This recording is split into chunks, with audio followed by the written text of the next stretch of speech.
జై గురుదేవ్. ప్రియ భగవద్బంధులారా, సాక్షాత్ భగవత్ స్వరూపులారా, జై గురుదేవ్. మనము ఈ మూడో చరణాన్ని తారక మంత్రంలో దాన్ని మనము తెలుసుకుంటున్నాం. వాటి యొక్క పారిభాషక పదాలు, రహస్యాలు, నిగూఢంగా ఉన్న రహస్యాల్ని తెలుసుకుంటున్నాము. అదేమో తారక మంత్రము కోరిన దొరికెను ధన్యుడనైతిని గోరన్నా, మీరిన గాలుని దూతల పాలిట మృత్యు అని నమ్మకమున్నా. దీని అర్థాన్ని మనం ఫస్టే తెలుసుకుందాం.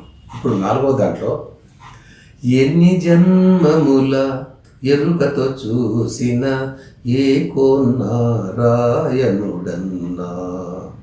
అన్ని రూపులై ఉన్న పరాత్పరు నా మహాత్ముని కథ విన్నా. తారక మంత్రము కోరిన దొరికెను ధన్యుడనైతిని ఓరన్నా.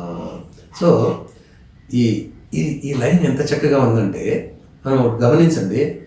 ఎన్ని జన్మముల ఎరుకతో చూసిన ఏకో నారాయణుడన్నా.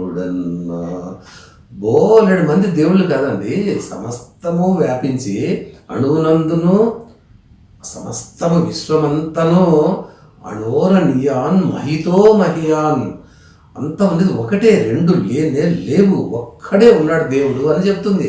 మీరు ఏ పేరుతో అయినా నన్ను పలకరించండి, నేను పలుకుతాను. ఒక్కటే ఉన్నాయి.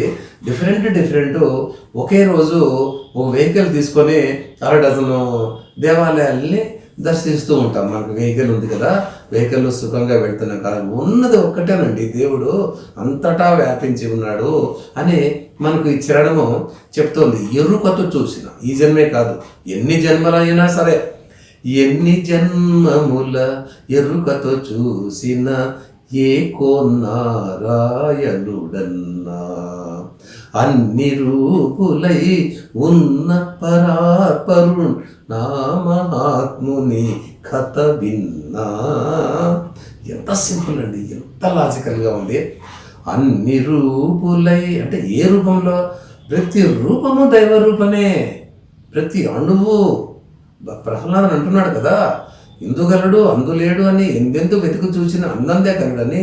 నీలో లేడా, నాలో లేడా, సమస్తము లేడా, అణువులో లేడా, పరమాణువులో లేడా, సమస్తంలో ఉన్నాడు కదా.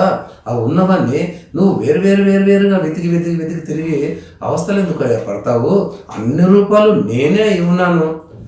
అన్ని రూపులై ఉన్న ఆ పరాత్పరుని, అపర అంటే అపరము, పరము అంటే ఇతరాలు, అపరం అంటే ఇతరం కాదు, నాలో కూడా పరాత్పరుడు ఆ మహాత్ముని అర్థం చేసుకుంటే కథ విన్నా ఎంత సింపుల్గా మనకు బోధించబడుతుంది అంటే. కానీ దాన్ని క్లిష్టం చేసుకొని దానికి వ్యతిరేక దిశలో మనం నడుస్తున్నాము. ఓకే, తారక మంత్రము కోరిన దొరికెను ధన్యుడనైతిని ఓరన్నా. మళ్ళీ ఒకసారి, ఎన్ని జన్మముల ఎరుకతో చూసిన ఏకో నారాయణుడన్నా, అన్ని రూపులై ఉన్న పరాత్పరు నా మహాత్ముని కథ విన్నా. తారక మంత్రము. సో చక్కగా ఉంది కదా. సో నెక్స్ట్ మళ్ళా మనము ఇంకొక చరణంలోకి వెళ్దాము. ఓకే, జై గురుదేవ్.